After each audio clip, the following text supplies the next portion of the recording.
Hi, hello everyone. This is my Excel formula part 1 and today is my day 11. And if you are learning Excel or preparing for data analyst or MIS executive role, these formula are must know. Let's quickly look at some of the most important Excel formula. First is sum. सम का use हम जहाँ भी total करते हैं वहाँ सम का use करते हैं. सम इफ जहाँ टोटल के साथ एक कंडीशन होती है और सम इफ जहाँ पे टोटल के साथ मल्टीपल कंडीशंस होती हैं. वहीं पर हम बात करते हैं इफ और इफ एस की. This is use for logical decision और and multiple condition. Sum and sum if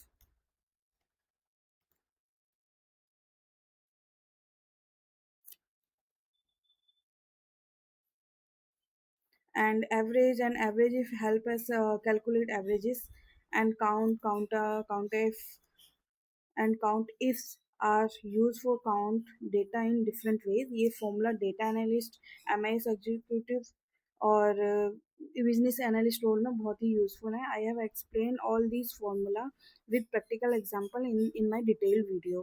The full video link in the description. Watch my part 1 and don't forget to subscribe for part 2. Thank you.